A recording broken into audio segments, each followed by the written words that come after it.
Oke, kemarin kalian sudah mencatat ini kan, judulnya menentukan ide atau gagasan pendukung pokok dan ide atau gagasan pendukung. Jadi Pak Agus ingatkan lagi, Pak Agus ulangi lagi bahwa ide itu sama dengan gagasan, ya. Jadi kata lain dari ide adalah gagasan. Ini sudah Pak Agus akan review sedikit materi yang kemarin Selasa kita bahas sama-sama. Lalu kemarin juga ada ini teks, ya kan. Teks pasti terdiri atas paragraf-paragraf, sudah kalian catat, ya kan. Setiap teks pasti ada paragrafnya, entah 1, entah 2, entah 3, bahkan lebih dari 3 juga ada. Lanjut, contoh. Ada teks permainan bentengan, contoh judulnya.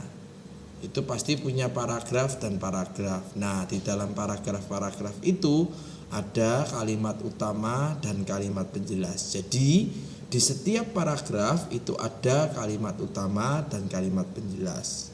Nah, dari kalimat utama dan kalimat penjelas ini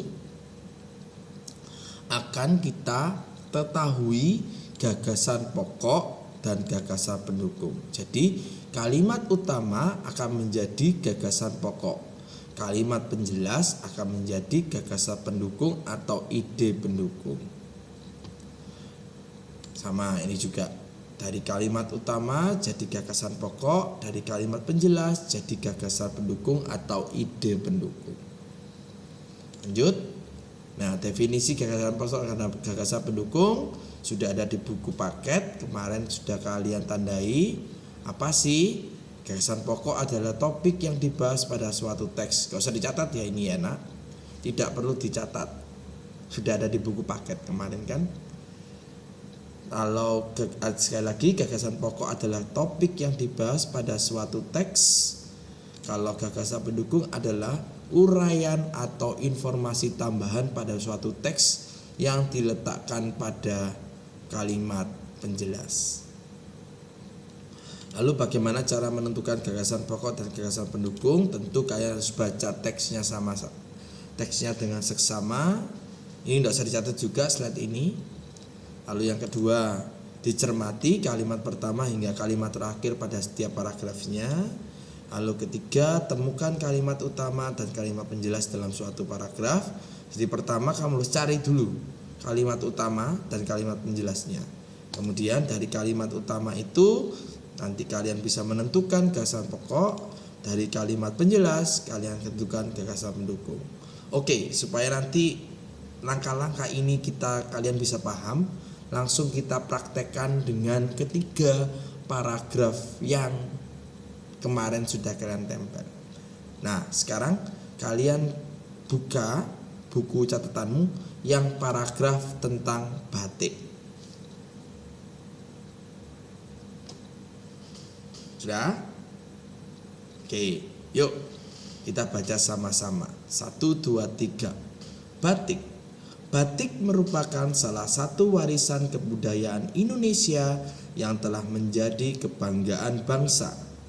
Batik sudah mempunyai tempat tersendiri di hati masyarakat Indonesia. Batik seakan mampu menyampaikan rasa kebudayaan bangsa.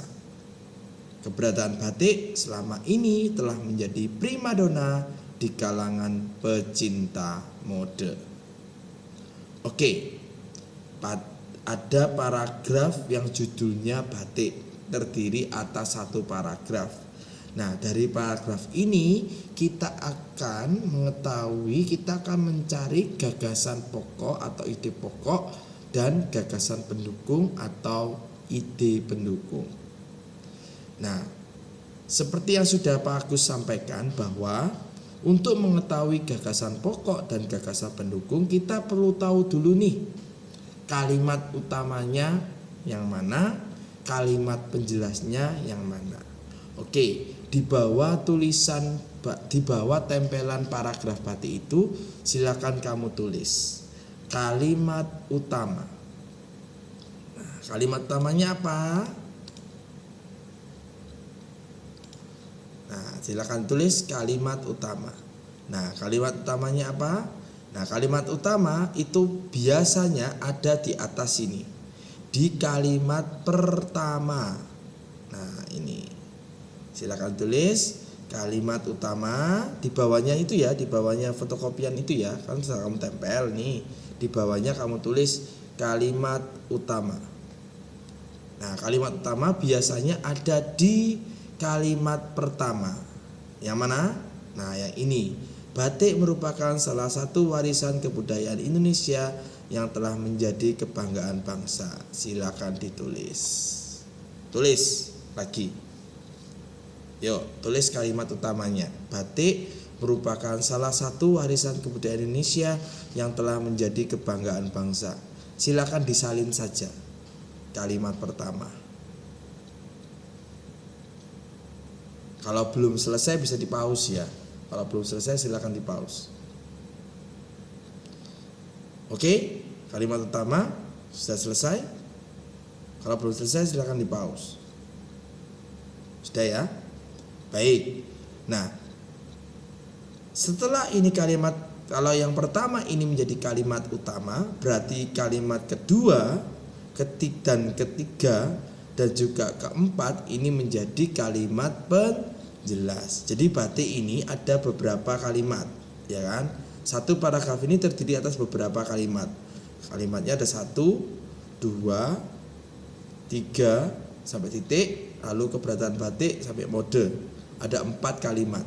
Kalimat pertama menjadi kalimat utama. Kalimat kedua, ketiga, dan keempat menjadi kalimat penjelas. Silakan ditulis kalimat penjelas. Di bawah kalimat utama itu kamu tulis kalimat penjelas. Sudah? Nah, kalimat penjelasnya apa? Ya kamu tulis kalimat kedua sampai kalimat keempat. Kalimat kedua, batik sudah mempunyai tempat tersendiri di hati masyarakat Indonesia. Ini kalimat kedua. Lalu kalimat ketiga, batik seakan mampu menyampaikan rasa kebudayaan bangsa. Silakan ditulis. Nah, lalu yang ketiga, keberadaan batik selama ini telah menjadi primadona di kalangan pencinta mode. Nah, sekali lagi Pak Agus ulangi. Paragraf batik ini terdiri atas beberapa kalimat. Ada berapa kalimat? Ada 4. Nah, kalimat utamanya adalah kalimat yang pertama. Lalu kalimat penjelasnya adalah kalimat kedua, ketiga, dan keempat. Oke, silakan dicatat dulu. Di pause. Kalau sudah selesai, nanti langsung lanjut ke slide berikutnya.